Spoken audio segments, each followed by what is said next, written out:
you should know the right button. I do. You're absolutely right. See, folks, that's people who know you. Good morning, crowds. Good morning. Good morning. Hey, listen, as you're all jumping on here, do me a favor. Go ahead and send out your 3 messages of love, of joy, of gratitude, of awareness of somebody. Why do we do that? Because we want to make space for the universe to bring us more joy, more happiness, more love. This is almost done here, popping into YouTube. There we go. There's the Ray Barbuto right there, front and center. So let me go ahead and get us started here. Yeah, we're 6:30. Yep. Hey, good morning, Misfits. It is Tuesday, the 14th. I gotta look at the screen here. Yeah, Tuesday the 14th. Today's gonna be a fun day. Today's a day that it excites me. Why does it excite me? Because I get to talk about something I've become fairly good at, regardless of what Mr. Ray Barbuto said about pushing buttons. But I do push buttons, and I do that through asking inquisitive questions. And that's going to be our conversation today. I have a unique ability. I've made it a unique ability to ask questions that motivate people, that move people. And these are people, when I say people, it's at all levels of everything, from CEOs, CMOs, moms who are struggling, people who are going through just disastrous situations in life. There's always a question that we could ask that brings them to the conscious moment. And that's what we're going to talk about today. But first of all, I want to welcome everybody. Let me click on the chat here. We got 51 amazing souls who are here right now. Here's my question for you. Beautiful Risings, good morning, good morning. I see all of these names from Gift and Lou and Stanley. Good morning, everybody. Real quick question. If you're brand new to the call, if this is your first time to the call, go ahead and drop a 1. We want to welcome everybody who's new to the call. We appreciate you. Hey, Ralph. Jaquan, if I'm saying that right, please don't get mad at me if I'm saying your names wrong. I apologize, but I'll do better. You can always come on here as we get through the call today. Daryl, great. Alexis, great. Sabrina, great to have you here. Let's throw some hearts up for those folks. Welcome them to the call, because maybe they're not sure what they're getting into. You can watch live on YouTube. I'll put the link. If you go to my Instagram page, the Telegram link that's in there, I usually drop the link to the YouTube page there. If you go to YouTube mentor, the number 2 mentor, you'll find me there. But somebody will drop the link to the YouTube page in here in the chat. I appreciate you asking. Hey, Brittany, how are you? So today's about questions. I love this. I love this topic. The reason I guess I love it is my dad used to ask questions all the time. And he still asks. He's been gone for 7 years now, and I still get his questions running through my head. So we're going to have a conversation about that today. So let me go ahead and pop this up here. Put this in present mode over here. And then good morning, everybody. Great to have you all here. For those of you that just recently joined us, go ahead and send out your 3 messages. Your 3 messages of gratitude, of joy, of hope, of just somebody that, it could even be a friend. It could even be a friend where you drop them the chocolate ice cream emoji. If you know what I mean, because that's your relationship. So let me see if, let me share this screen here. If somebody would give me an audible that you can see that page. You're good. Awesome. There's Rob Carter. Looking good. You're good. Misfits. Awesome. Awesome. So here we go. The power of questions. Are you asking the right one? See, because how many times here have we had somebody in a conversation ask us questions that shut us down? If anybody has ever asked a question that shut you down, type an S in the chat. The reason I ask that is because it's a pretty common thing. It's a pretty common thing. And the challenge is that if we do that, I love when people, well, I don't necessarily love when people draw on my screen, but if you could remove those little, that's so cool. The challenge is that if we wind up saying things that shut people down, what do you think the chances are that when we have a conversation, we might shut somebody down? that make sense? Yeah, so we're going to have a conversation about that this morning. And I'm not sure how to remove those little blue marks from the screen because somebody did some drawing on there, but that's okay. We'll work it out. So who asks a lot of questions? Well, marks on the wall. 4-year-olds ask a lot of questions, right? 4-year-olds ask a lot of questions. And in doing so, the research shows that they ask about 300 questions a day. That's a lot, isn't it? Isn't that a lot of questions? That's a lot of questions. Now, who's answering that? Where are my moms in the room? The thing is this: moms have to answer a lot of questions, and part of their oh, I need a break, I need some Evian, I need some just relaxation, is because they're answering all of those questions. That's a big, that's dealing with a lot of anxiety all day long. And they want to answer the questions, but at some point, enough is enough. But here's my point. Listen carefully. How many times have I said the brain's looking for two things? The brain's looking for two things. It's looking for, will it kill me? Or how fast can I recognize the pattern? And so the brain will always answer questions. This is why affirmations that Noah St. John invented, if you will, created, he says that if we ask questions a better way, we can get better answers. So who else asks a lot of questions? Well, a teacher asks their student on average about 400 questions a day to teach. So when you go into a presentation, are you using questions to teach or to show how smart you are?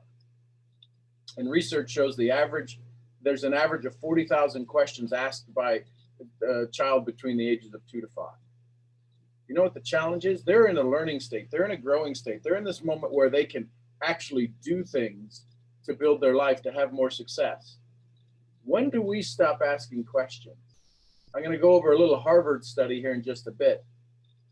It's helpful in discovering a person's individual way of thinking and their mental blocks, and in applying specific mindsets to help them achieve their goals. The philosophy is simple. Asking the right questions gives people the answers, there's a little spelling error, answers they need to move forward in life. Listen carefully. Asking the right questions gives people the answers they need to move forward in life. When you were 2 to 4 years old, 5 years old, when you were a baby and you asked the questions, why is the sky blue? Why is the stove hot? Why do I need to eat this? Why do I need to eat that? I don't want to eat my greens. Why do I need to eat Brussels sprouts? Why do I need to eat this stuff? It gives you the answers you need to move forward in life. Do the questions you ask your prospects give them the answers they need to move forward in life, or prove that their life is just a crappy moment right now and that what you have is better and they should do what you do? Wouldn't it make sense if you could ask questions that would help them move forward?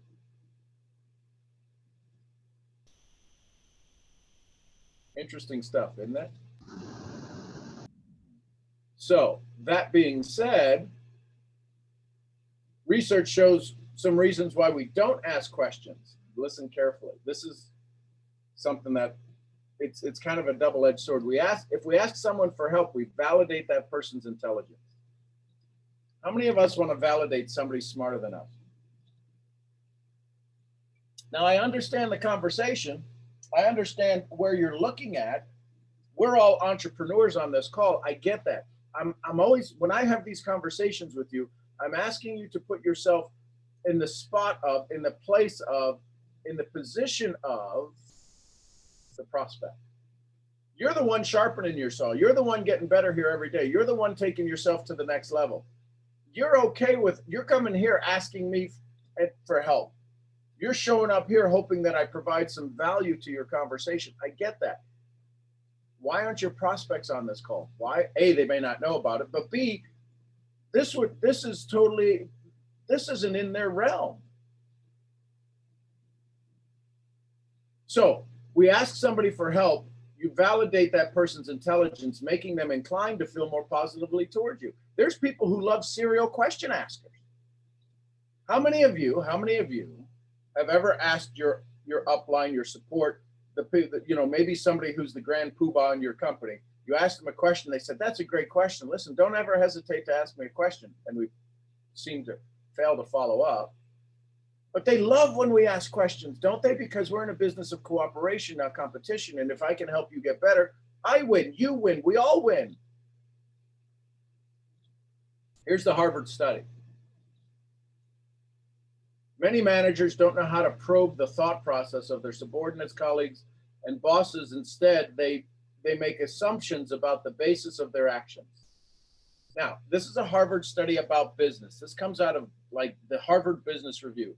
The reason I'm sharing that is that sometimes the thought process of people in our profession, we make assumptions. We make the assumptions that somebody needs money. We make the assumptions that they don't have enough time, right? This is why we have the phenomenon of sponsoring down. If you're the principal in the school, you're going to sponsor the teachers, and the teachers are going to sponsor each other, and then they're going to sponsor the janitor, and then the janitor turns around and he goes, well, there's only one janitor, I can't go any lower. When you understand the power of questions, you have the instant ability to sponsor up, because it's no longer about social class, economic class, it's about potential. That's what happens when you ask great questions. You find the potential of the human being that's sitting across from you. It doesn't matter their degree, their background, or any of that. 3 ways to improve your questioning effectiveness. 1, ask questions about yourself. So I'm going to ask you to ask questions about yourself. How many of us, and you don't need to respond in the chat because I know there could be a lot. How many of us find ourselves falling into unproductive states? Now, again, take this from Harvard Business Review, and I'm trying to translate it. I'm translating this information. When Ray Hagdon sits down at a Grant Cardone meeting and they're talking about business, he translates that back into network marketing when he teaches us. So I'm going to take this Harvard Business Review and do my best to massage it into our world of MLM, mentors leading mentors. Good managers are always asking themselves and others about what they could do better or differently. In the last 24 hours, how many of you have reached out to your upline, to somebody who's an influence in your life and said, what do you think I could do better? See, this is something we do on a regular basis. In order for me to come up with all of these questions to create these slides, I had to say somewhere, what could I do better? And one of the things is we've had a few conversations here recently where there's not been a whole lot of slides, it's been a lot of dialogue. But I understand, I see the hunger that people have and the things to write down, the ability to feel good about taking notes. So I said, well, I need to get better at putting slides together for y'all. Question 2, ask questions about the plans and projects. We can ask tough questions. Here's the key.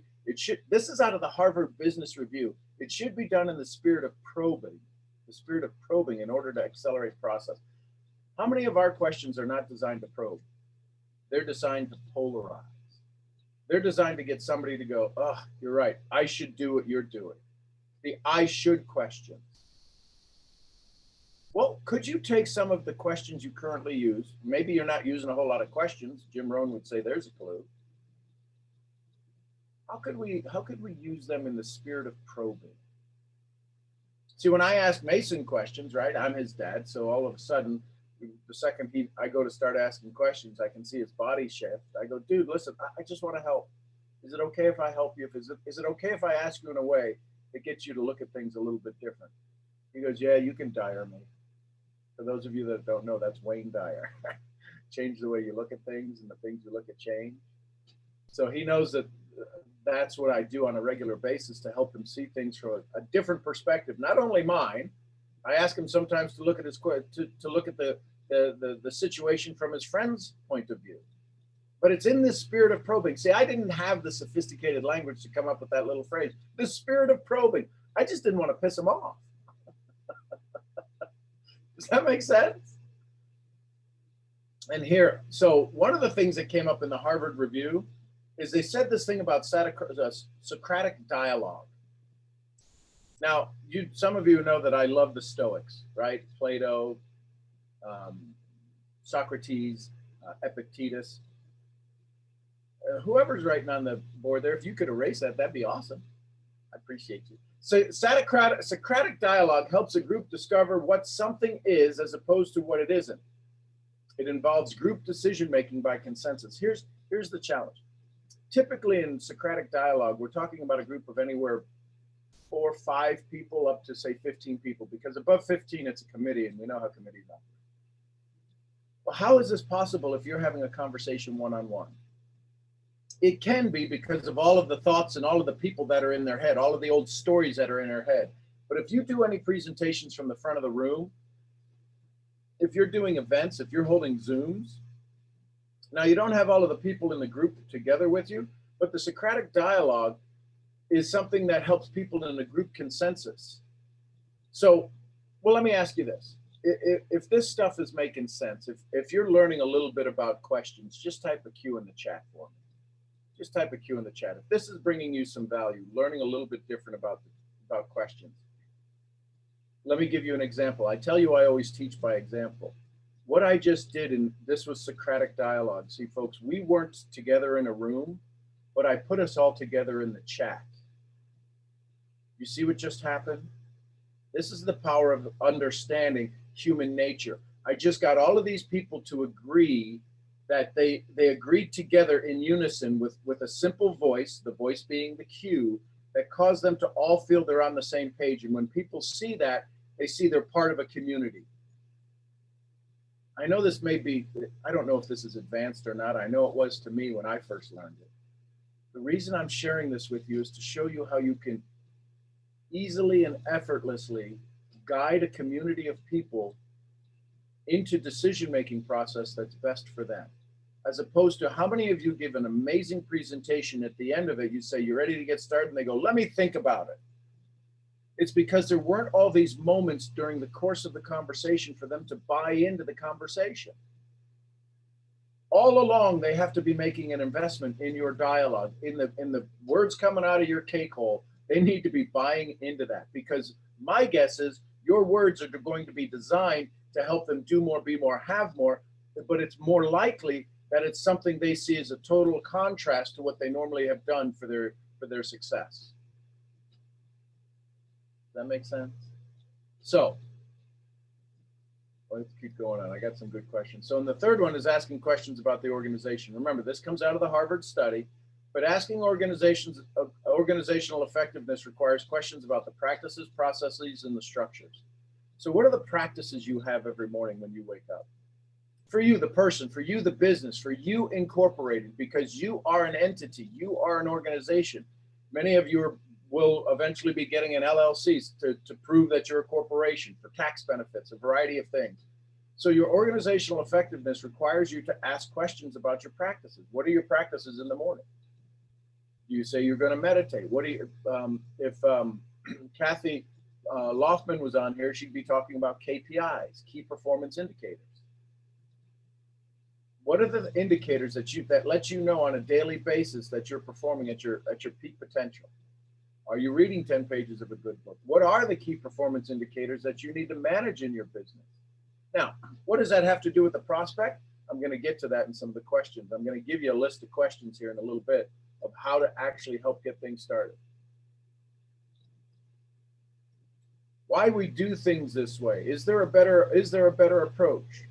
The key is the wording to the questions in a way so they don't trigger defensiveness, right? What did it say earlier that the Harvard study said? Spirit of probing.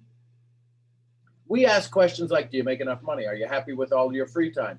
Are you healthy? Do you take nutritionals? Do you understand trading? Are you leveraging the economy?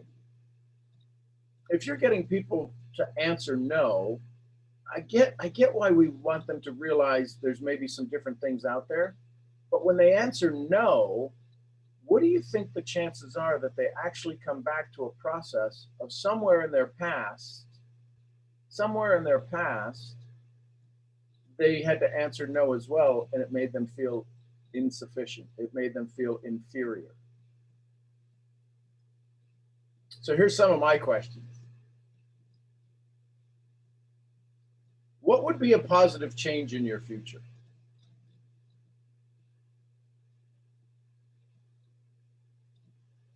What if you asked a prospect that? Is that done in the spirit of probing? Hey, let me ask you, what would a positive change in your future look like? You're not telling them what it is. You're not saying what it is. I've had people say, as soon as I divorced my spouse, that probably wasn't part of my company's presentation, or saying, hey, listen, I partnered with a company that lets you divorce your spouse. Well, well, Gift, I'm glad that it just helped you. Honestly, this is important. These are aha moments. These are aha moments when you type those things in there, that it lets other people know that they can be helped as well, that they can use this to their advantage. So what would be a positive change in your future? And then you listen. And what if you wind up going down the whole path of listening to what that positive future would be? Because at some point, the conversation is going to come back and say, yeah, but so why did you ask me that?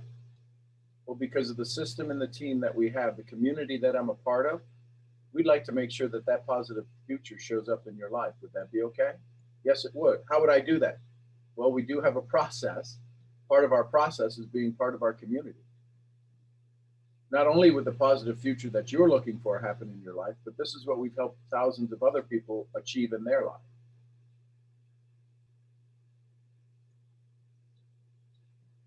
What are you working on now that gets you excited? So if I were to ask Rhonda Bird Parker, she doesn't have to come on. I just got her attention. There she is. If I were to ask Rhonda in a conversation, hey, Rhonda, I'm curious. Right now, if you were to just take a step back, if I asked you this question, how might you answer it? The question is, what are you working on now that gets you excited? There could be something that she would talk about.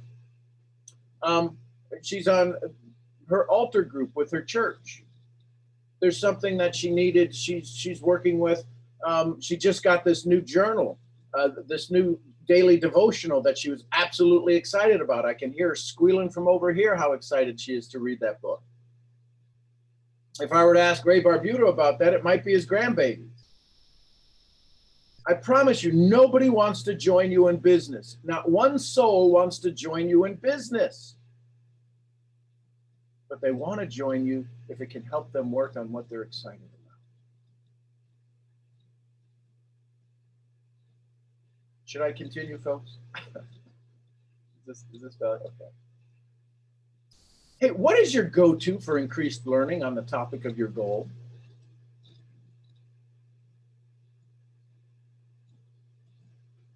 Go ahead, Pastor. Preach it, baby. I love you, baby. What is your go-to for increased learning on the topic of your goal? Do you go to YouTube? Do you have somebody that you follow? What's your go-to when you want to, that thing that excites you? What's your go-to for it? Do you see what's happening in these conversations? How are you feeling? Do you feel threatened? Do you feel challenged? Do you feel a little bit of yearning? Oh, man, I really need to be working on these. I wish I had somebody to guide me through these. At a subconscious level, these are the conversations that are happening in your prospect's mind. They're going, is this really happening right now? Am I sitting across the table from somebody who really cares, who maybe has an answer to challenges I've had, who isn't going to tell me I'm crazy when I go back home and my bride tells me you're nuts for thinking that way, or your husband says you can't run a business? Am I finally sitting across the table from somebody who maybe really might have some solutions for me? Who do you follow on social media, and what is it that draws you to them?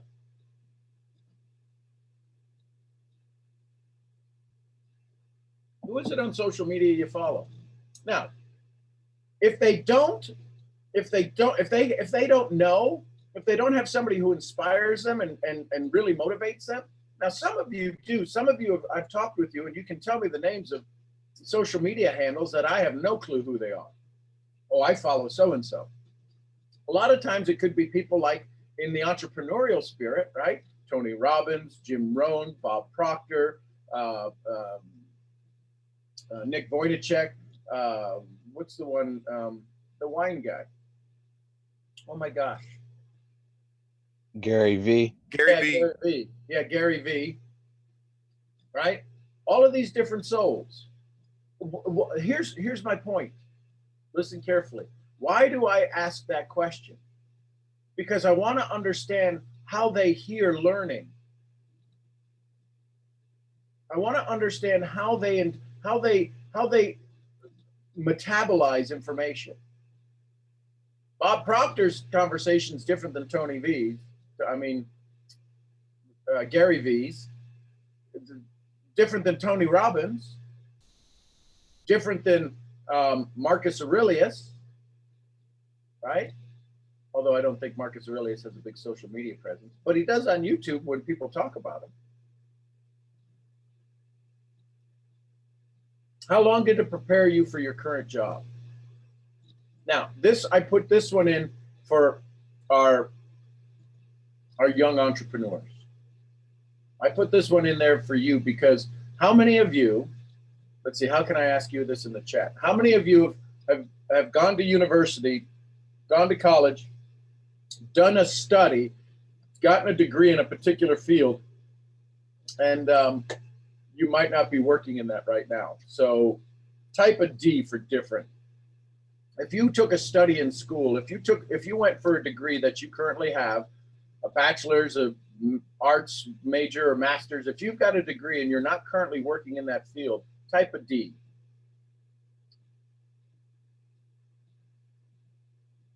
So look at this, look at the D's that are popping up. There's a part of you that says, now we could ask the next question. If you did type a D, how many of you would love to work in the field that you graduated from? How many of you would absolutely love to work in the field? Hold on just a second. Yes, ma'am? Okay, pocket dial. That was Heather Love. I just wanted to see what was going on there. How many of you would actually love to work in the field that you studied? Type an L. If you typed a D, yeah, see? Khalid is saying, okay, good. So you'd want to work in the field that you study. Here's the challenge. What's holding you back? Well, either there's not enough positions, there's not enough this. Listen carefully. You just went through an emotional experience typing in the chats here. What's the chances you're going to have a conversation with somebody who's in your demographic, somebody who is in your age bracket, that's going to have the same experience? Sometimes they'll say, oh, hell, I didn't take me any time to prepare. I think they trained me for 2 weeks at my job because I was trained in X, Y, and Z, and I had to take this because I couldn't find a job in my current field. How does that make somebody feel? Can your questions be more in the spirit of probing to help them either find a way to get back into that field, right? Work part-time on their, working full-time on their income, but part-time on their future. Can you help them find a way to get back into that field? Maybe they need to move. Maybe they don't have the money to move. Maybe you can help them with your part-time gig, your side gig, that they can wind up with enough money to move.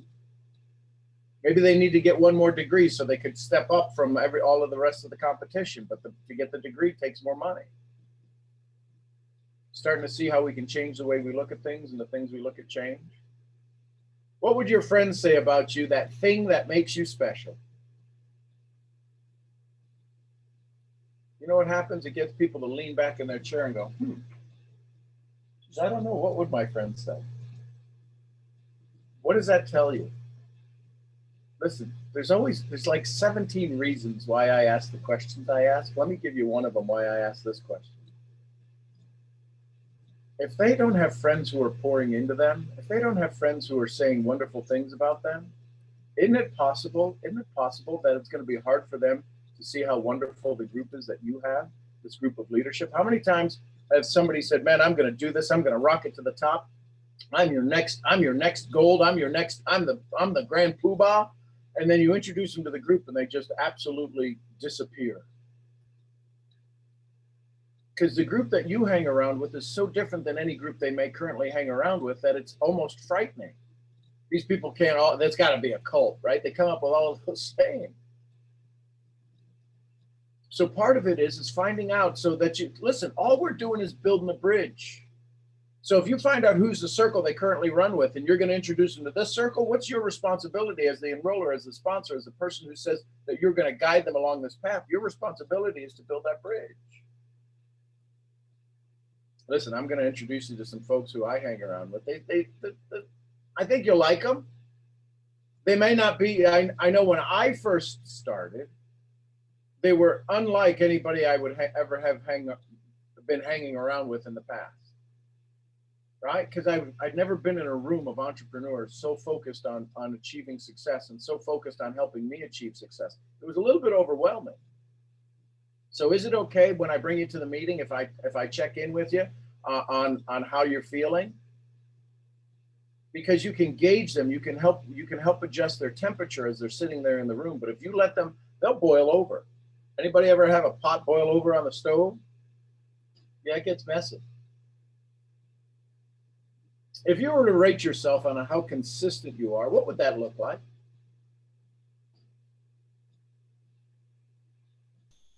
Don't we need consistency in our business? Daily method of operation. And somebody's going to ask me this, somebody's going to type in the chat, and I'm going to save you from typing in the chat. Well, what do you use for them to measure out? Is it on a scale of 1 to 10? Let them pick the scale. Right?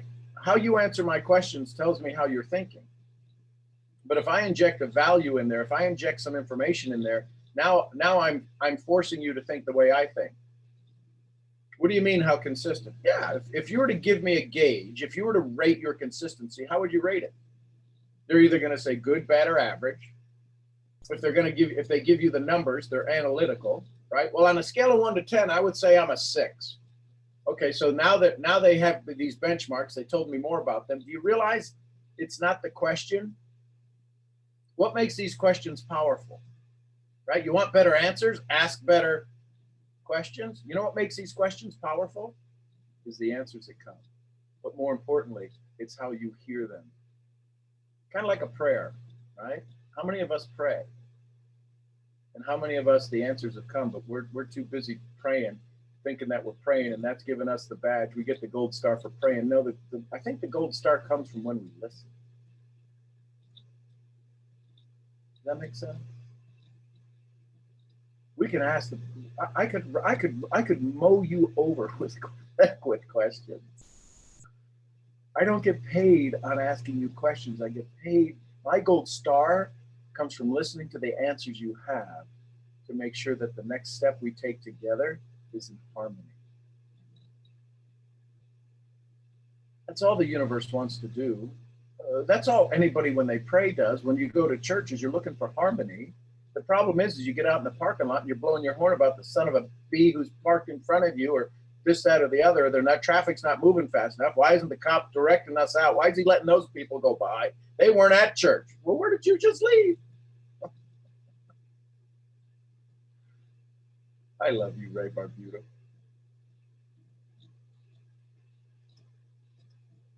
What does winning look like to you?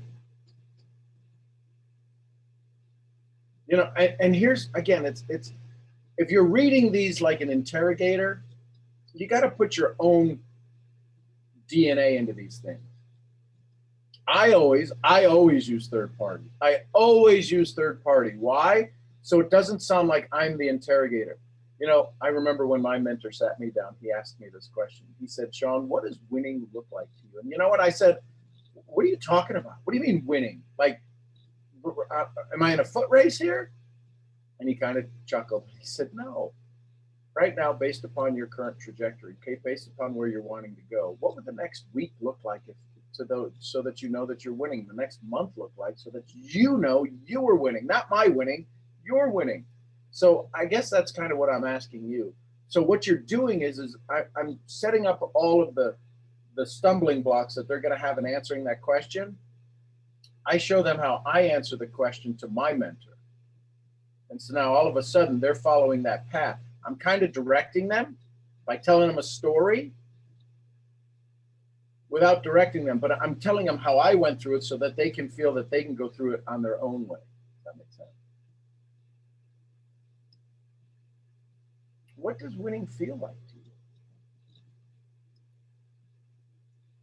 What does it sound like to you? See, what am I doing here? Hippocrates said that any disease that exists, it exists in 4 people differently. There's 4 groups of people that disease can sit in. He realized he needed to address the disease in each person in the 4 different ways. He needed to figure out which style of person this was, because the disease that is X operates differently in all 4 souls.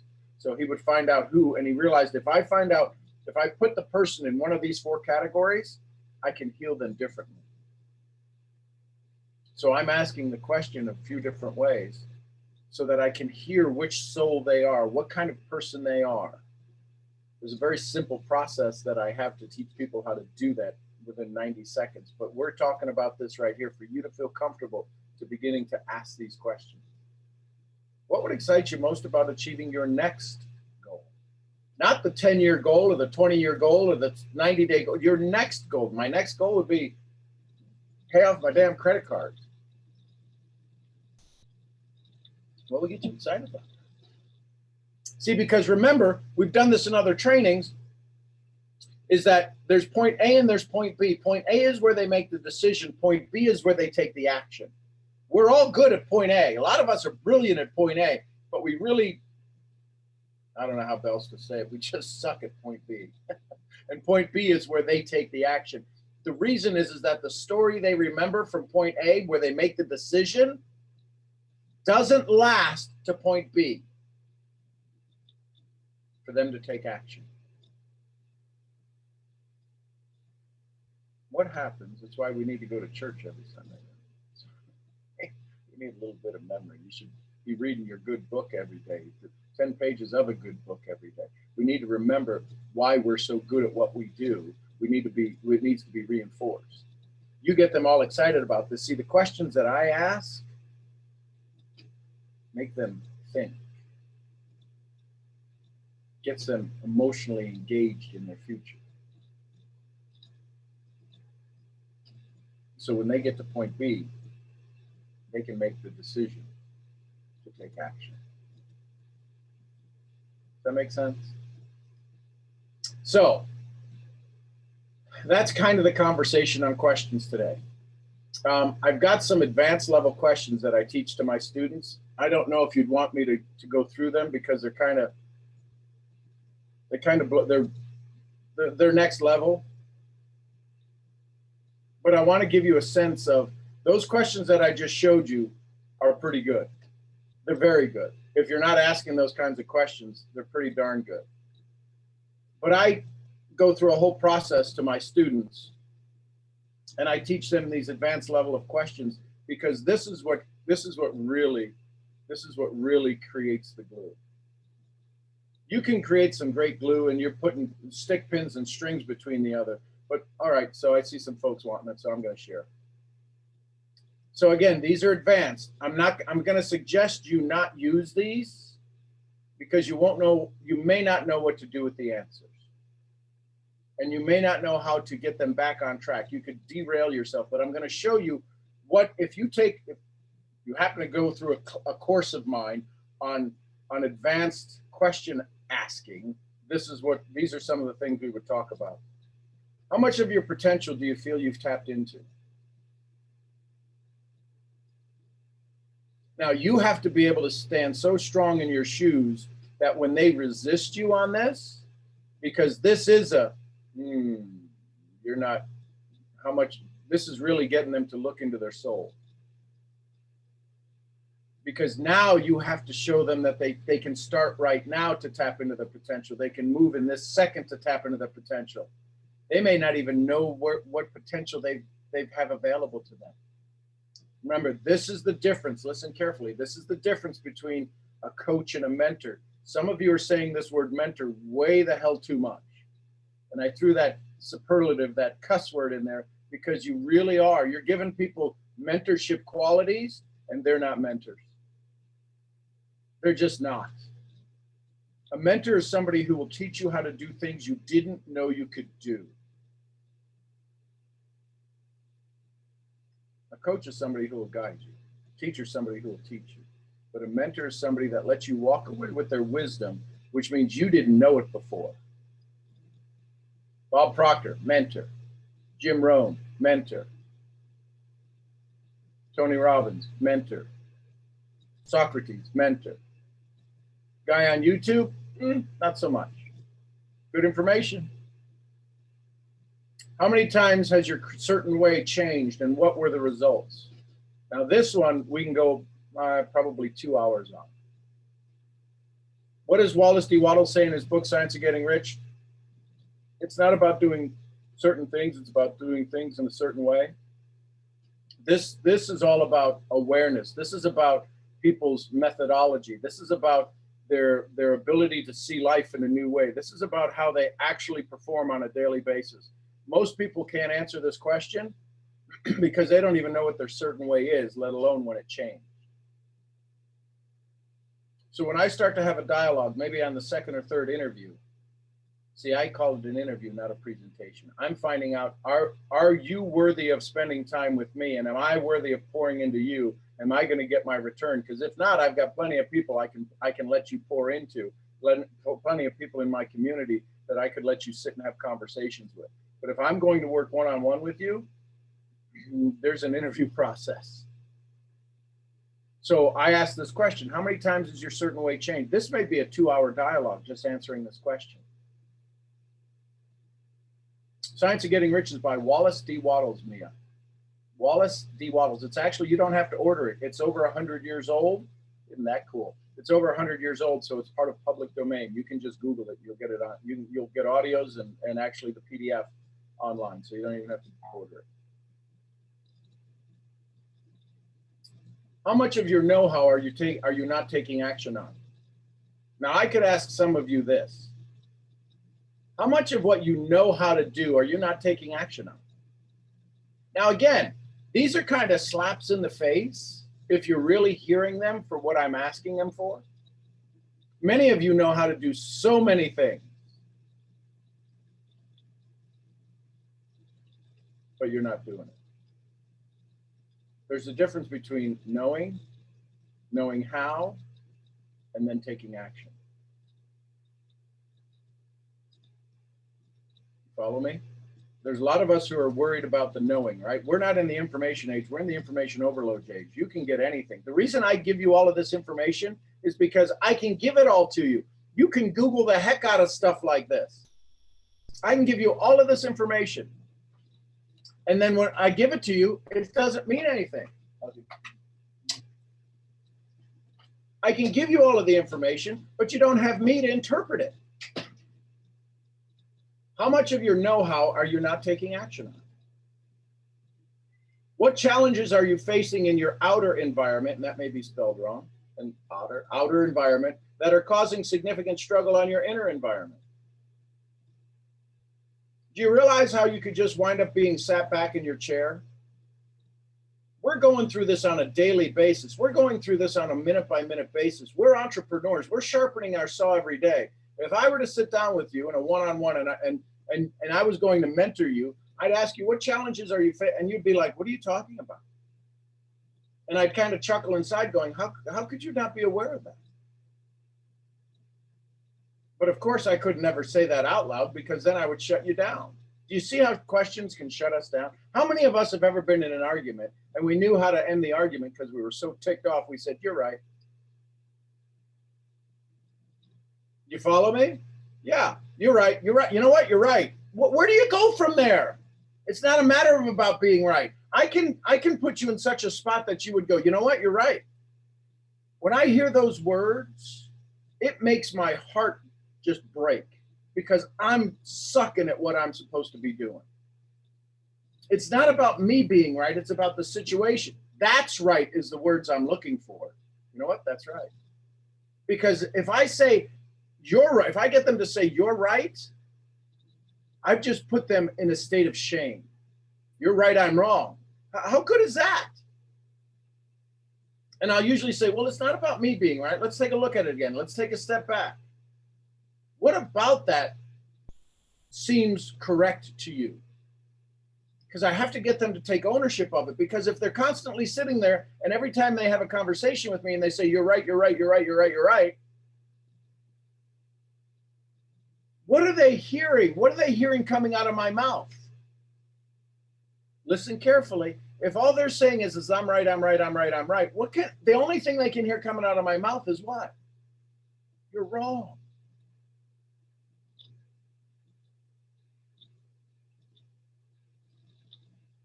Does that make sense? Sometimes we like to ask questions that get them to say we're right because we like to be right. My mentor would say what? How many of you know what my mentor would say to me? Piss me off. What would he say? You're right. I'm rich. Let's move on.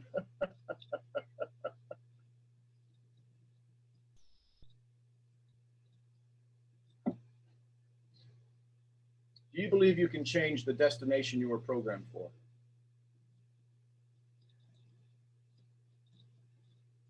Do you see I mean, these are powerful questions. At least I think they are. Do you believe? Now, listen. You ready for this? I want you to hear what this does at the subconscious level. I need you to just pay attention for just a second. I need you to focus in. When you ask somebody this question, you know why this is such a powerful question? Because you're actually saying they can control time. Think about that. Do you believe you can change the destination you were programmed for? That means the way they were raised, the culture they were raised. How many of you were the first to go to college? How many of you were the first in your family to go to college? Type a C in the chat. Some of you were the first to go to college in your family. Do you realize that you changed the destination you were programmed for?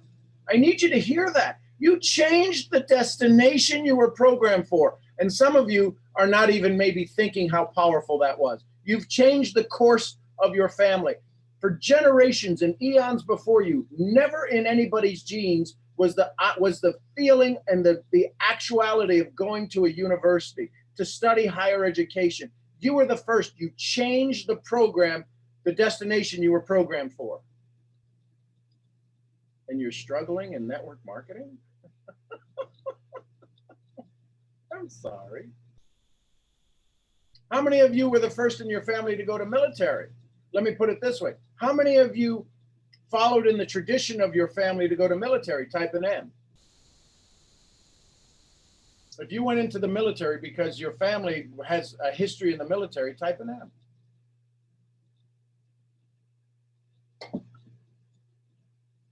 You want to know what's happening there?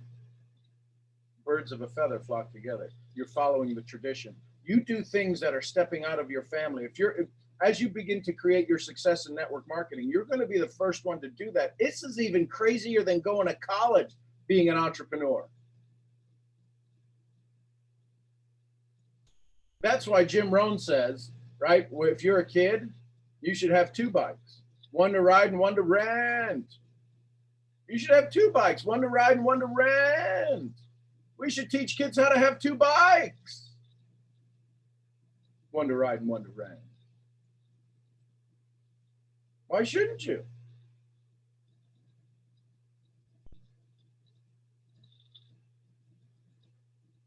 Do you believe you can change the destination you were programmed for?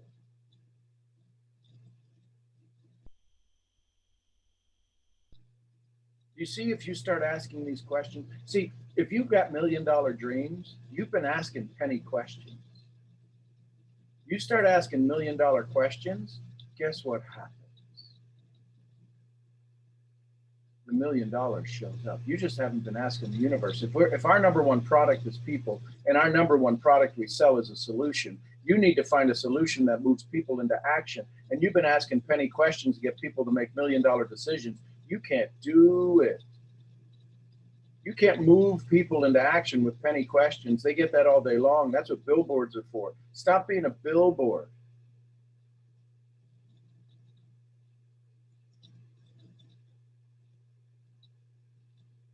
What would it feel like? What would it feel like for people to reach out to you and say, I need you to interview me? You know what? I can tell you what that feels like. You know how many times I get people to say, hey, listen, I'd love a one-on-one with you. If I told you the one-on-one was $100 for the hour, which is kind of cheap, would you take it? You know what? I bet you'd do more with it. I get paid $15,000 an hour to stand on stage to do a keynote speech. Why would I give this away? Because I'm hoping it reaches one person. I'm hoping somebody believes they can change the destination they were programmed for. I'm giving you all I got. But the question is, the challenge is that once you get what I got, can you do with it what you got?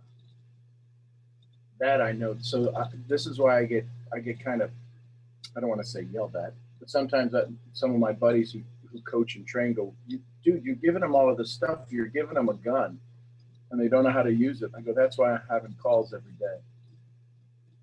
So they can learn how to use this, how to load these weapons of mass assimilation, of mass motivation, and how to absolutely fire them in a way that fires flowers and love and joy and not just carnage and wreckage. I don't know if I got what proof. Oh, here's one. Again, these are.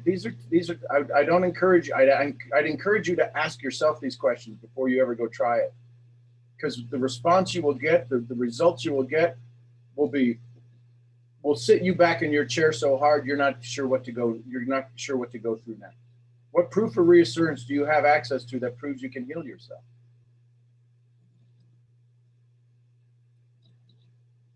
How many of us have ever had a cut and the body heals itself? Why? Because we got out of the way.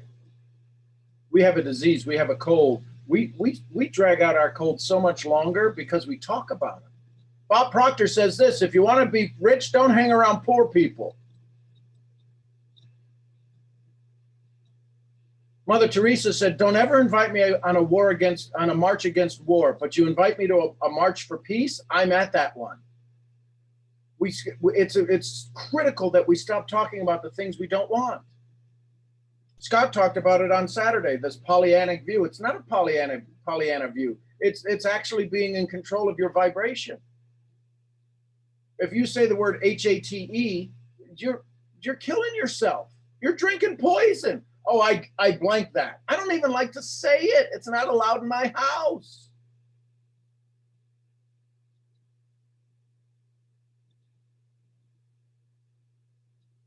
Do you believe that every word has vibration? The words you're using are healing or hurting you. Oh, well, it can't be that way. You're right. I'm rich. Let's move on. What proof or resource do you show that you can prove that you can heal yourself? Listen, how many of you have ever gotten a new idea listening to Bob Proctor, Jim Rohn, Tony Robbins, Gary Vee? That proves you have access to a resource you can heal yourself. How many of you read your journal every day, your Bible every day, your book of faith every day?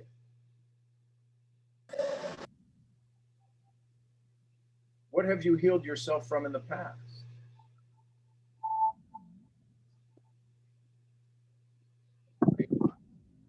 Ladies, this is a big one for you.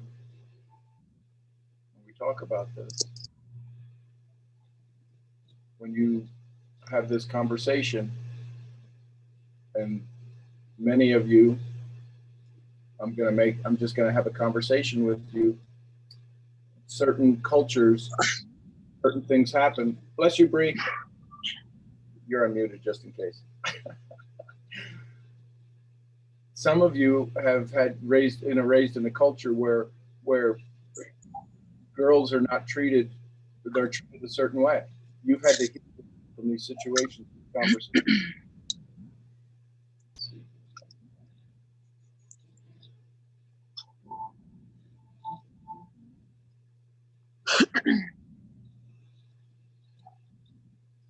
So some of you have had to deal with that on a regular basis.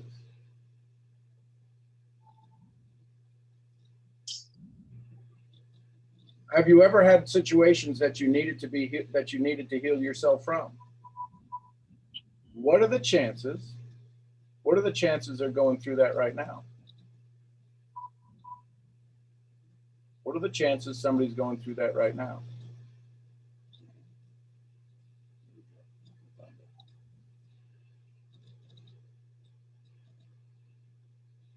See, what I'm sharing with you is that you've been through some amazing conversations. There's Ronnie Roy in the house.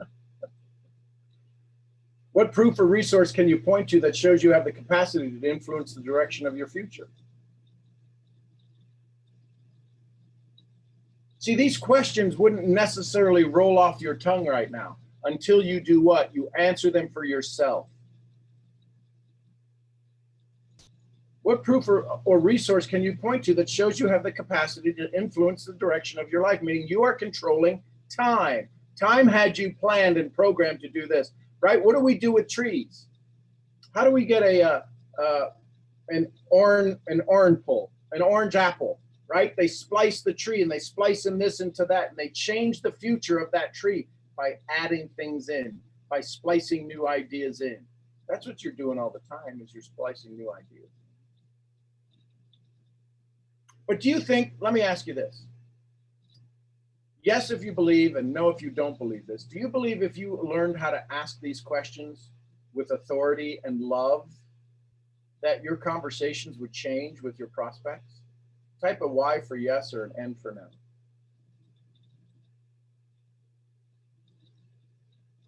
Do you see how if I asked you these questions, I don't need to really know about my comp plan?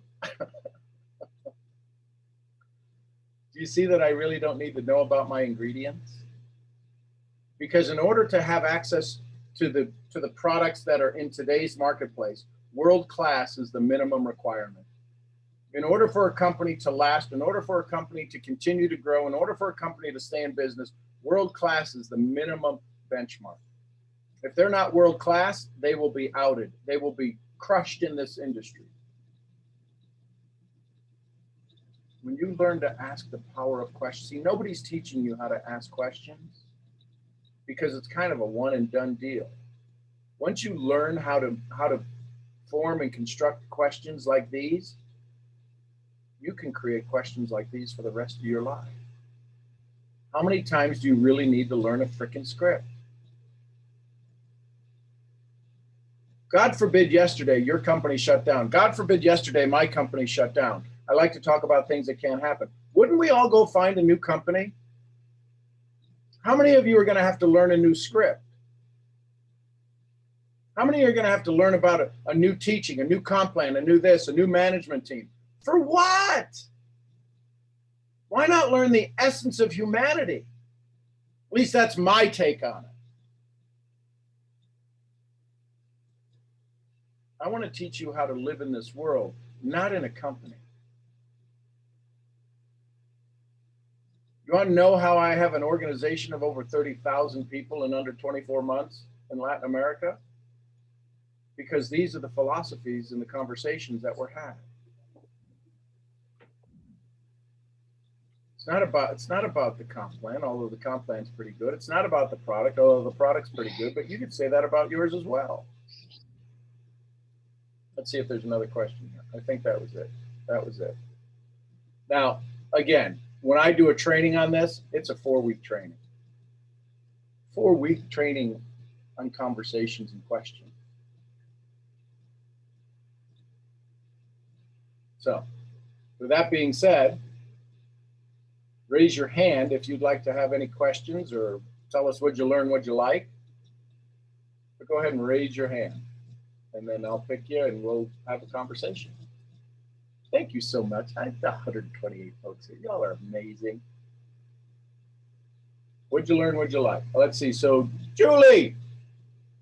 Julie, good morning, my love. We've got Julie on line 1 from New York. Good morning, Sean. How are you? Outstanding, my love.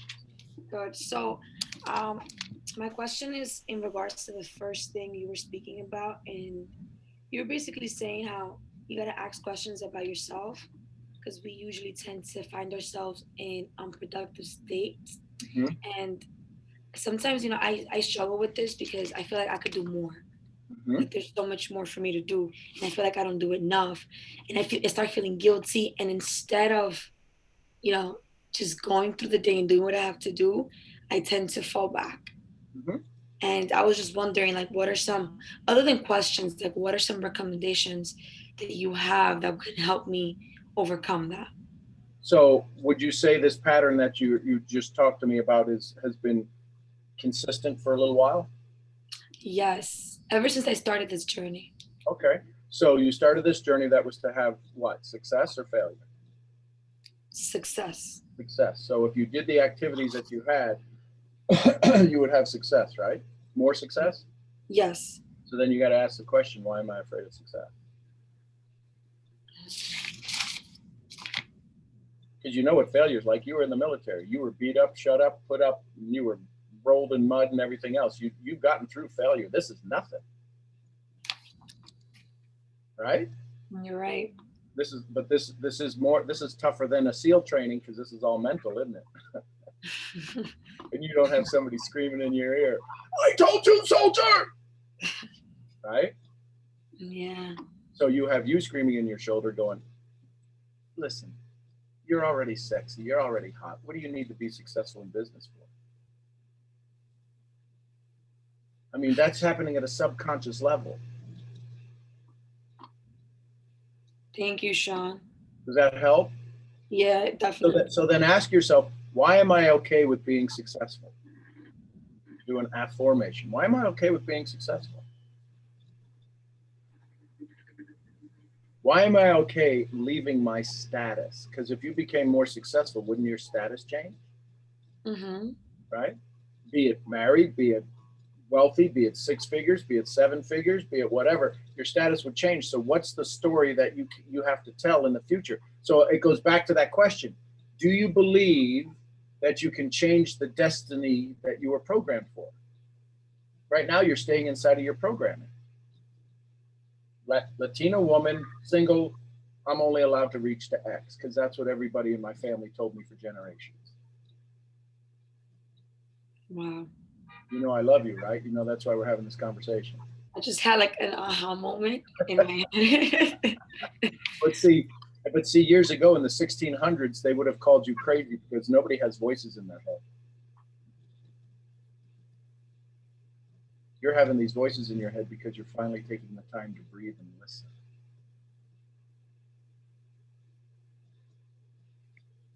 You're brilliant. Thank you so much, Sean. I appreciate all that. I love you. Yeah, she had an aha. Look at that smile. I can see it. I've seen that smile before. In the park, I saw that smile.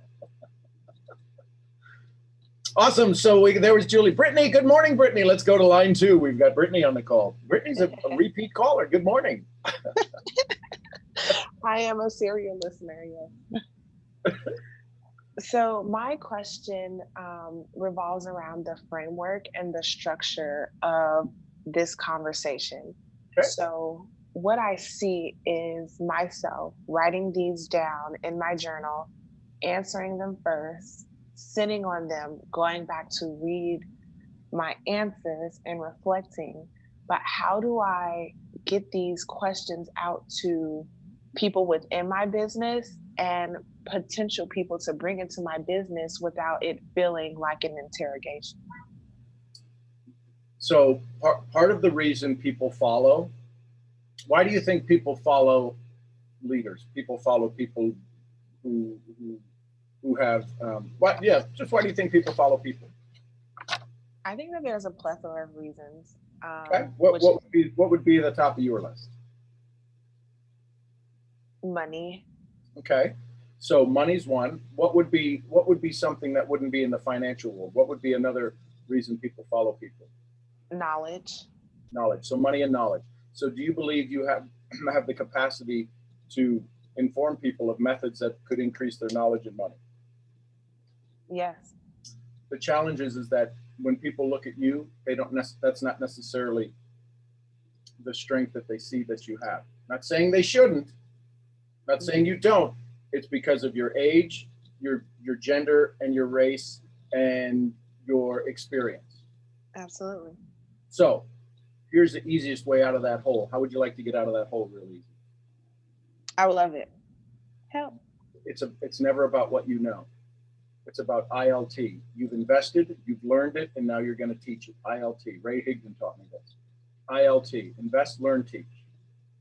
So what you can say is that makes you the conduit. I was talking to somebody yesterday about the conduit.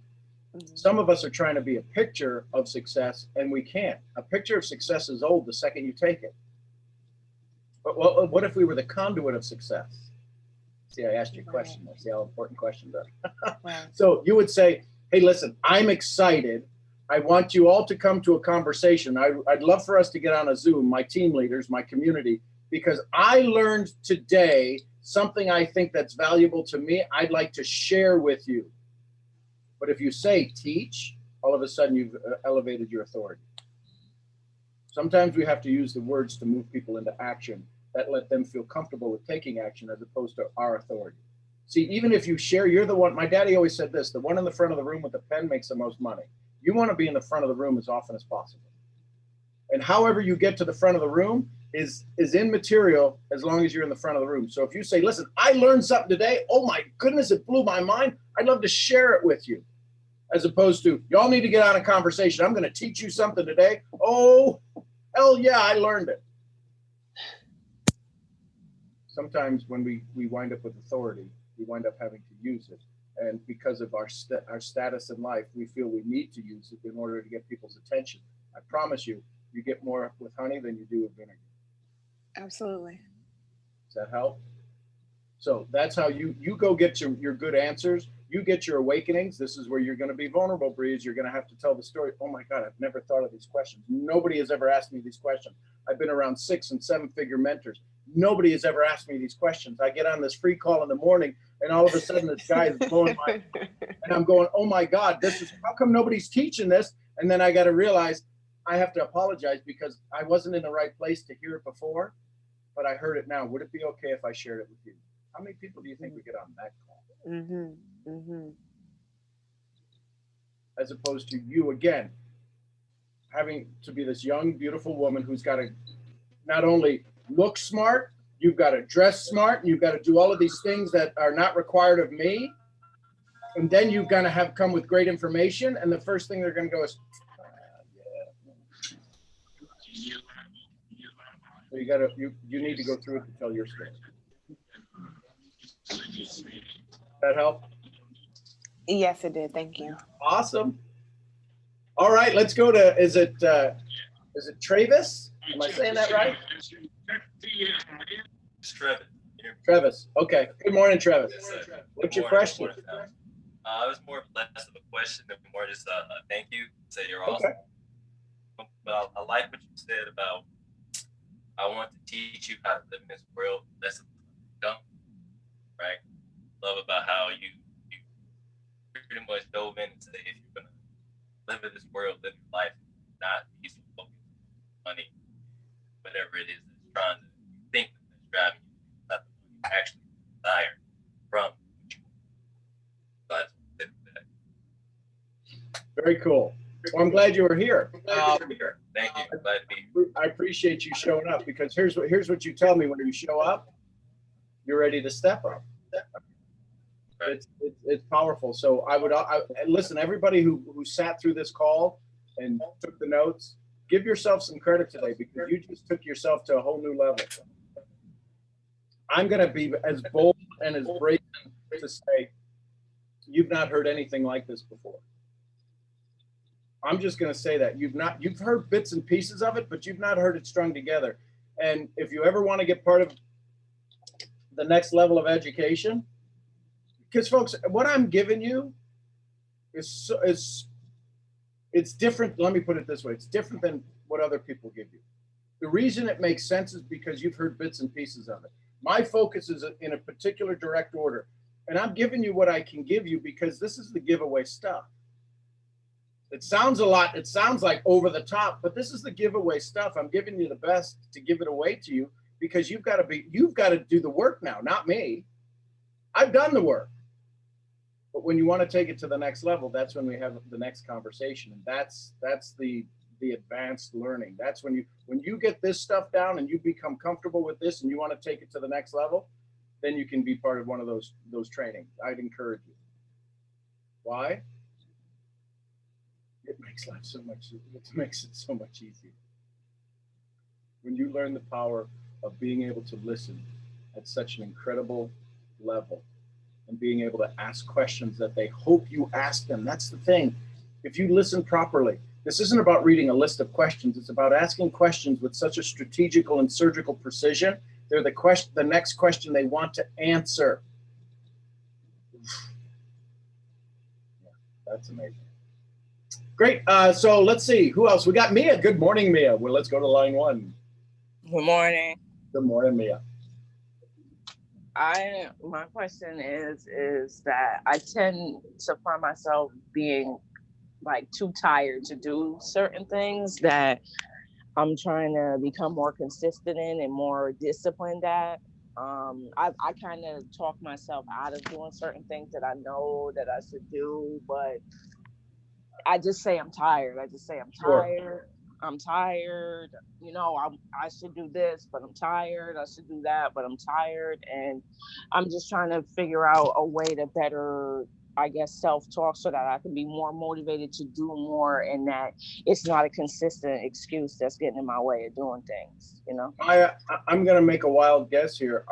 Would it, and I could be totally wrong, and God knows I'm wrong like 90% of the time. Would you say you're taller than average? Yeah. So here's the thing. I know people freak out when I ask that. You're taller than average. So are you afraid? Do you feel uncomfortable sometimes when you wear heels because that just makes you that much taller than everybody? I wore heels the other day and I felt like that, but my feet were also hurting a lot. So. Sure. but here's why I asked that. The reason that you're tired is you're trying to find a way to fit in. You have this beautiful stature that allows you to stand up and stand taller than most other women. You have this beautiful smile that I see that's in that picture, but your height, what you're doing is you're finding a way to become average. You're already above average. You're figuring out a way to talk to yourself on a different way every single day to keep you from being this above average who you already are. So I would encourage you to say, I'm tall, I'm beautiful, and I'm full of energy. Do you realize, listen carefully, let's talk about science. If we talk about science, every one of your cells has 1.1 volts. There's trillions of cells in your body. And if we took the trillions, and Bob Proctor taught me this 20 years ago, if you take the energy that's in every bit of your cells, you have enough. What city do you live in, Mia? I live in New York currently. Okay, so listen carefully. There's enough energy in your body to run the city of New York for 2 days. Just your body. When people tell me I'm tired, I go, so when did you decide to quit? There is enough energy in your body to run the city of New York for 2 days. The tired comes from your heart convincing your body it's tired. I promise you, there's been days, Mia, where you've gone full out and you've done so much. You're like, oh my God, I can't believe it's this late already. I can't even imagine. Where did time go? It happens rarely, but it happens. So I would encourage you, your self-talk. Mia, who's somebody that you partner with? Is there a mentor of yours? Is there somebody that's part of your business that you engage with on a regular basis? Conversation, texting, chatting? Yeah, Pamela. So is Pamela on the call? Do you know? And if she's not, that's okay. What I'm going to encourage you is to ask Pamela. No, she's not. Okay, so ask Pamela. Say, Pamela, I need you to send me a text every morning, and you tell her exactly what to say that's going to fire you up. You check in with Pamela twice a day, and you give her your energy level on a scale of 1 to 10. And then look at those numbers that you send to Pamela and say, can you do better? And I'm guessing you can do better. Do you believe you can change the destiny you were programmed for, Mia? Yes. Cool. Then you've got all of the authority. You can. And when could you start changing that? Now. Cool. Would now be a good decision to make? Yes. There's Nikki. There's my new love, Nikki. Hi, Nikki. Does that help, Mia? Yeah, that helps a lot, actually. So would you be on the call tomorrow? Yes, I will. Every day. So could I ask you at the beginning of the call, Mia, how's your energy level? What would you like to say? 10 out of 10. There you go. And guess what? Who gets to make that choice? I do. Now, can we all listen? Can we all send Mia some energy? Just send her some hearts or sevens, whatever you guys do on the chat, to send Mia some energy so that she can start to build up her bank of reserves. Look at that, Mia. That's all for you, my love. Thank you. We just heard it different in her voice. I just heard her voice a little bit different. Look at that. She's laughing. She's got energy to laugh. See, that's how simple this is, folks. We don't have to make it complicated. I say the man wants to make it complicated because they want to sell you something. They want to train you something. They want to put you in a position to where you got to follow them. You need to follow yourself. You are all absolutely wild creatures that are getting locked up, right? What somebody posted it yesterday. They said, if your circle of friends doesn't inspire you, you're not in a circle. You're in a cage. Let's go to Jasmine on line 2. Hey, Jasmine, how are you? Thanks, Sean. Love you. Love you too, Mia. Thank you. You're welcome. I'm doing good. How are you? Outstanding, Jasmine. So I've been sick, so I might sound weird. But I had a question about like these questions that you were asking, like really like blew my mind. So I have a question on like how you would approach someone about you know, the question where you were asking what have you healed yourself from in the past. Yep. Because I do have conversations with people about stuff like that I mean, like, that I'm either actively like healing myself from or I've already healed myself from. Yep. So, but I feel like, I don't know, I feel like awkward like every time I would say anything about that, if that even makes sense. Sure. And you know why you feel awkward? I know you don't know because that's why you're like confused with it, but what part of your body makes you feel awkward? Your brain. Yeah. Your story. But what part of you wants to share that part? It's not your brain, it's your heart. And the heart is the ultimate servant. The heart is the ultimate servant. It's the most gracious thing on this planet, because every time your heart starts to step up and the brain goes, no. Remember the last time we did that? The heart goes, okay, no. Who do you know is the most placating person, the person who just absolutely wants to make everybody feel good? That's your heart. The second that you decide to follow your heart, the brain throws 1,001 arrows at it and goes, that's the dumbest thing ever. Don't you remember don't you remember? Come on. Don't you remember? And memory is mind, and mind is the archive of everything that exists in our life. And we can't go set a future goal on our minds because our mind shows that there's no evidence, there's no proof, there's no resource that says we could ever win, which is why I asked the question, what resource have you used in your life that shows you've ever healed yourself? Which means you can actually help yourself going forward. So what I would encourage you to do is become more comfortable even saying it to yourself while you're riding in the car, on the train, in the bus, on the plane. Have this conversation with yourself that says, you know what? My vulnerability is going to give me strength to give them strength. I may sound like I'm breaking down, but I'm building up everybody around me because they can use the strength to show my vulnerability. The tears that wash off the armor that is my old story allows me to have the softest of fronts and the strongest of backs.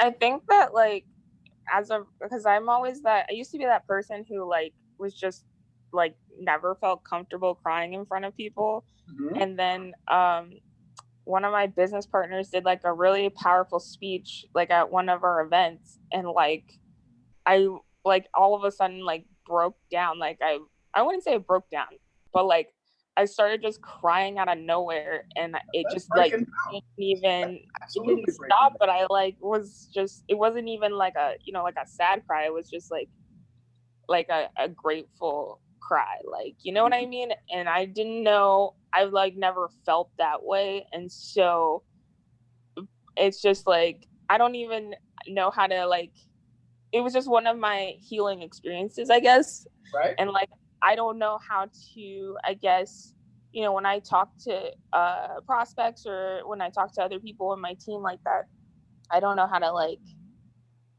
I don't know, like, I don't know how to ask. If I was to ask that question, I wouldn't really. So let me ask you this: how would you like to be 100% correct? Because listen carefully. Listen with my heart, right? Okay. My heart. You are 100% correct in what you're doing.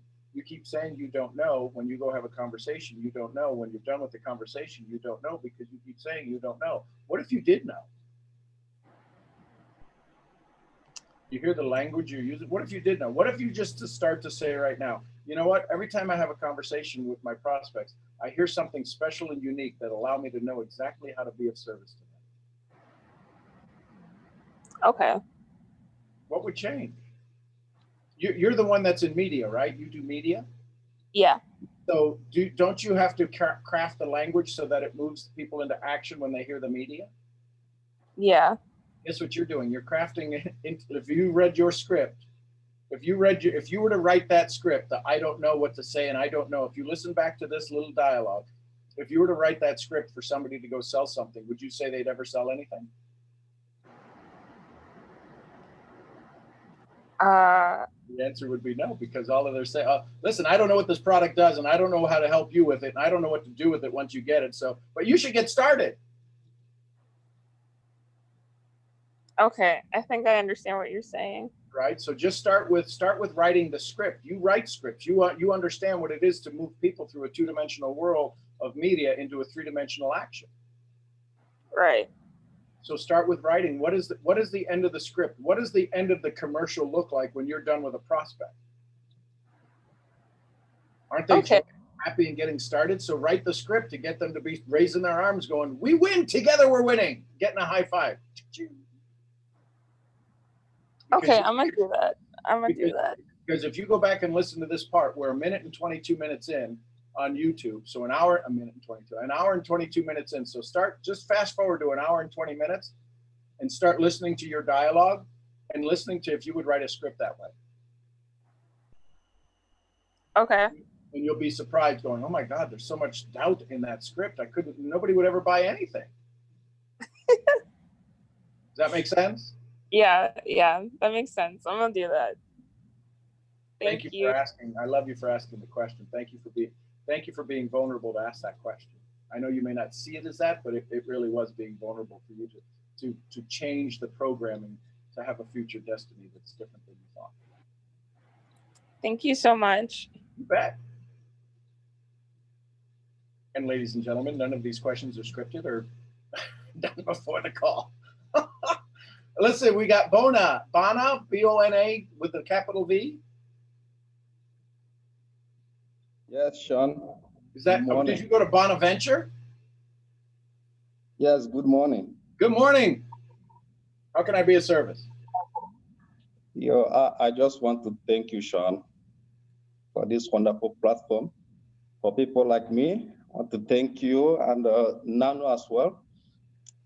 Because I'm big props to Nano. Big props to communicate with people. Excellent. Listen, I'm going to say something to you, Bana. Do you realize you have an advantage over me? No. Because of your accent. Is it Nigerian? Where's the accent from? Yeah, Nigeria. Yeah, see, when you pay attention to people, you can hear wonderful accents. What was I talking? Jambo. If I say Jambo to you, does that mean anything? Jambo? No. No, because the response would normally be back Jambo Sana, right? So, anyway, my point is that you have an accent that forces people to have to listen to you. If you use it to that advantage, as opposed to I sound different than other people, you'll start to see things and have conversations in a different way. Does that make sense? Yes. See, if I wanted to have a conversation and I would get all of you a wee bit involved, I'd be speaking in my family's accent, the Irish accent. It would force you all to pay just a wee bit more attention.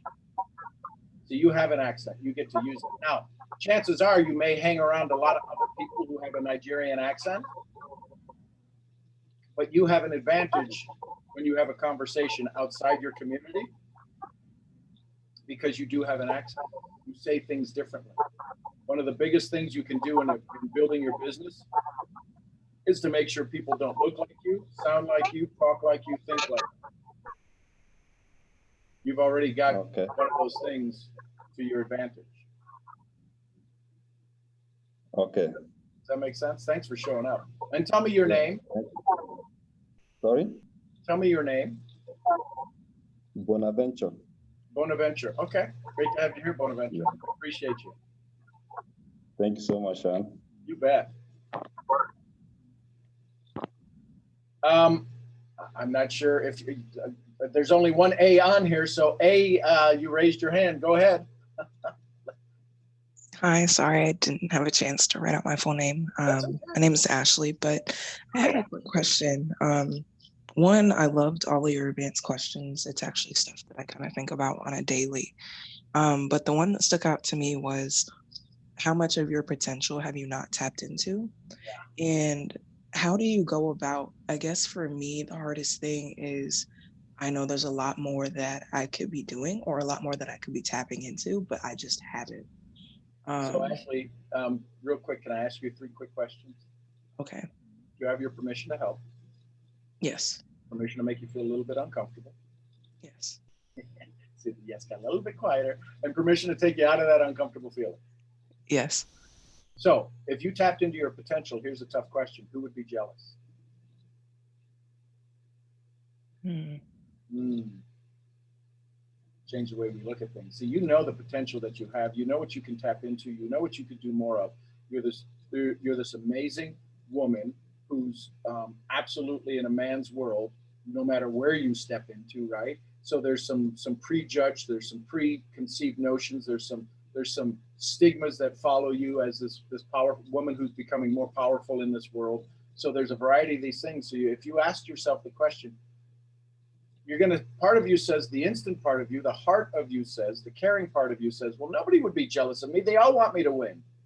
Really? And if it's not the immediate friends and family, then it's society. And then you've got to come up with a new story. How do you act in the world where they don't want you to win, but you do? How do you do it graciously so that they can point to you? Here's the real question. Since you say you ask these advanced questions to yourself, here's one I'd ask you to spend some time with. What would have to happen in this world for them to build a statue to you? Now that really triggers the ego. Wow. But if you ask that question, what would have to happen in this world for them to build a statue to you?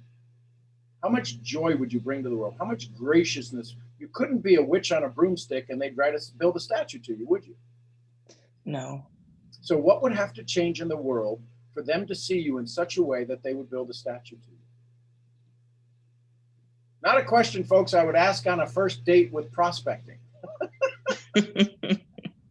But internally, to ask that question to yourself, I would encourage you, since you said you're on that path and you asked that question, that tells me a lot about you. But what would the world have to do? What would have to change in the world? What would have to change in you? What would you have to provide and deliver to the world so that they would build a statue to you? Value. You name it. And then all of a sudden ask yourself, do you have the capacity and the capability to perform those functions necessary to get a statue built? Not doing it for the statue. Maybe doing it for the statue. But doing it in such a way that you perform at such a level that nobody can argue with it. Yes. People can complain. People can complain. They can come onto this call and they can complain about what I do. They can say silly things in the chat. They can do all of that stuff. I'm not here. I'm not going to worry about it. They can draw little marks on my screen. Okay. Yeah, it's a little frustrating to the ego, to the presenter in me, but I'm worried about, am I performing enough function so that people build a statue to me? Does a mark on my presentation on the 14th of January in 2020 matter? Not really. Does that help, Ashley? That's just great. Can I ask one more question? Sure, go ahead. We've got you. How did you know that whatever industry in is male dominated? Because both of the ones that I'm interested in are highly male dominated fields. Well, first of all, from the tone that you shared, right? The tone in your voice, you've got to keep yourself at a keep. Now, are there people in the house that are sleeping that you're trying to keep quiet so that you don't? Yes. Yes. That's the second thing. But there's such a tone in your voice, right? You don't have a high-pitched female voice. You have a voice that has great tenor, that you have a voice that carries well. So all of these things tell me that you're in a field, you're not in a field where people are light, where people are sent, where people will flake off like a flower. Your tone allows you to operate in a world that sometimes you got to raise your voice, but you don't have to raise it. You just have to get clear. And in that clarity, it sounds like you're starting to almost scream, but you're not, but you are heard. So I heard all of that in your voice going, okay. Now, there's a pretty good chance that I don't know what field wouldn't be male dominated unless you were in makeup or something. So I'm not thinking like I'm some psychic, but your voice tells me that you're in a place to where you might not be around a lot of women because they can't hear you. Does that make sense? Mm-hmm. Okay, cool. But again, folks, this is what happens when you start to I don't even get to see her picture or face. This is what happens when you pick up. If we follow the process that they say, 7% of what you say in a presentation are the words. The other 93% is everything else. I pay attention to the other 93% because it's a math problem. I want to win. And so I don't pay attention to your words because who you are speaks so loud I don't need to hear what you're saying. Does that help, Ashley?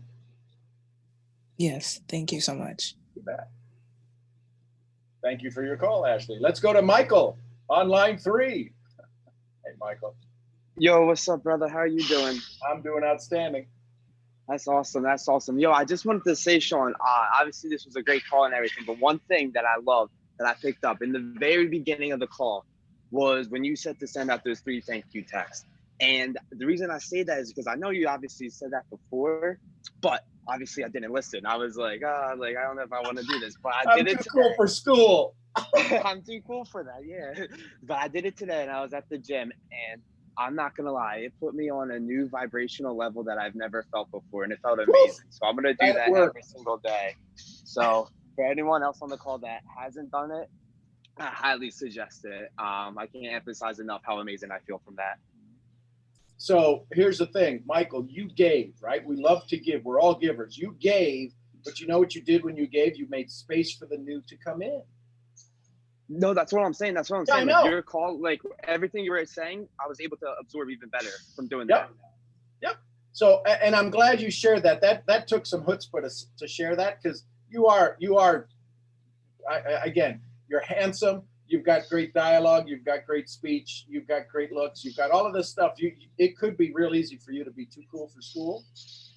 But thanks for not being too cool for school today and sharing because you could also just got the benefit and not shared it. So thank you for sharing that. That's the sign of a true leader to go, you know what, son of a biscuit eater, I just learned something and it made a difference for me. Yes, sir. Thank you, Sean. Thanks, man. Love you, brother. Well, there you go, folks. Here's what I'd ask you to do. This is on YouTube, right? So we're going to end this here real quick. But go onto YouTube, and if you've got some questions, this may be one you want to share. This could be, because here's how you do this. You allow your team to go see this information. They allow to see you as the leader that was on this call. Say, listen, I was on a call this morning. You got to go watch this YouTube video. It's 90 minutes, but I got to tell you, it's the best 90 minutes I've ever learned about asking questions. And so it'll help you start to get your team, right? Duplication, give them a chance for you to have a conversation about questions and how could you customize them, regionalize them, culturalize them to your specific community so that you could all be talking about the same thing so that when you start to do 3-ways, these questions have been answered and you can start to ask questions about the answers so that all of a sudden you wind up in a way that your team is absolutely massively duplicating with conversations and questions, and you'll be amazed at where your business will be in 30 days, 45 minutes. There you go. Let me check one more thing. I usually like to do a check-in. Miss Rhonda Bird Parker, is there anything you'd like to share? I think the one thing that I would like to share is this always gets me in the feels because I'm always big about how you feel and how you make other people feel. And, we may not know every person that we sit down and talk with. Who is hollering? Oh, that's Sean. He's hollering at Mason. Okay. So real quick, y'all, we might not know every single person that we sit down with personally, and it might take a minute to get to know them. But if we listen to what Sean is teaching us and you learn about yourself and about how people think and feel. Most of the times they're struggling with the exact same things that you're struggling with, and that's all you need to know. Don't waste your time trying your best to figure every single thing out. What it is, and I wrote it down like this: we may not know each person we sit and talk with. However, as we learn about humanity and ourselves, we already know what we need to know to have every conversation that's going to come your way. And then the only other thing I wanted to do is I wanted to talk to Ashley. First of all, Ashley, oh my gosh, I fell in love with your voice. You got this nice, raspy, amazing voice. Oh, you just got me in the, I loved it. And I wanted to speak directly to you because this is what downloaded for me. When Sean asked you the question, who gets jealous whenever you arrive at your potential, what hit to me was when you tap into your potential, as you begin to do that, who has to walk away from you?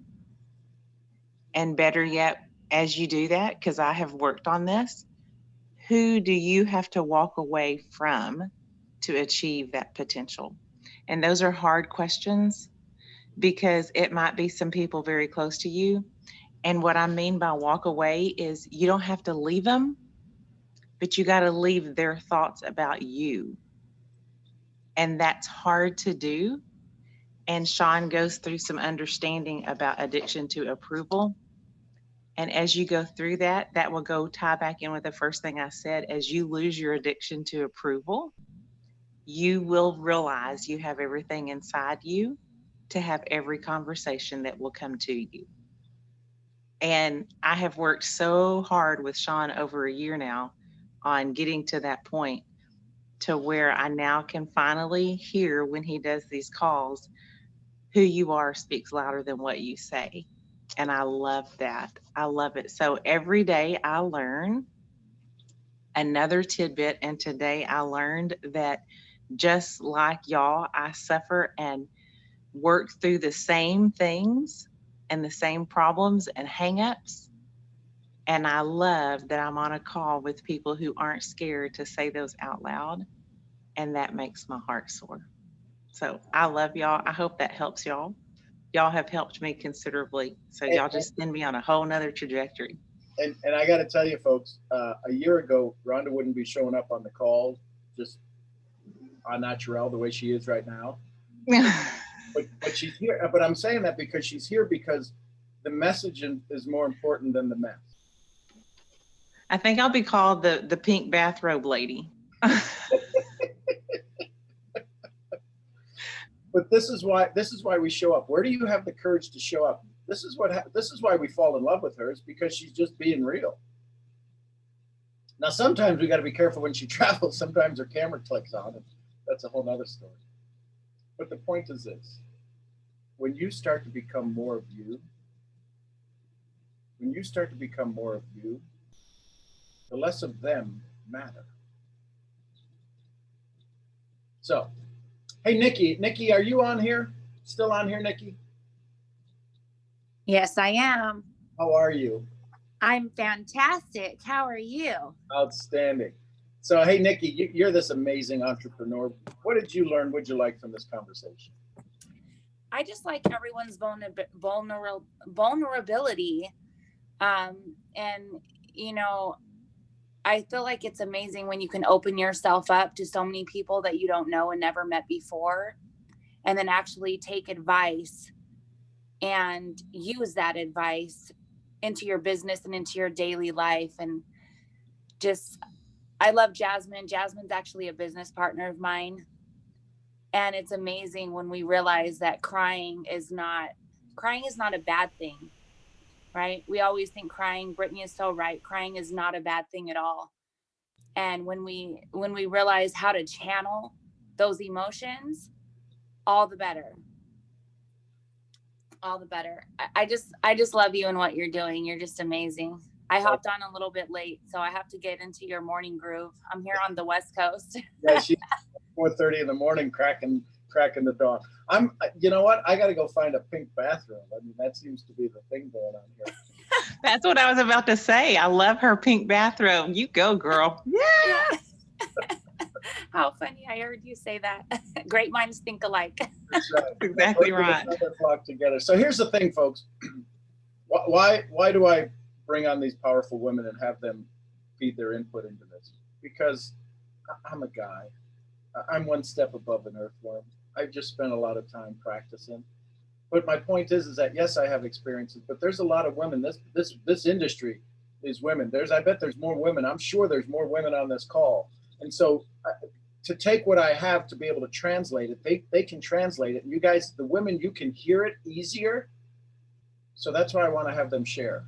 And I just love their energies. I love their souls. And I'm just getting to know Nikki. Yeah, she's just this amazing soul. So I appreciate her so much. And you know what? Why all of a sudden is she showing up? Because of the shout out she gave me yesterday. Who you are speaks so loud. The fact that she's telling her audience about me and everything else and this call and this community, it's like, well, wait a minute. Love goes both ways. So there you Thank go. you, Sean, for that. You bet. Thank you.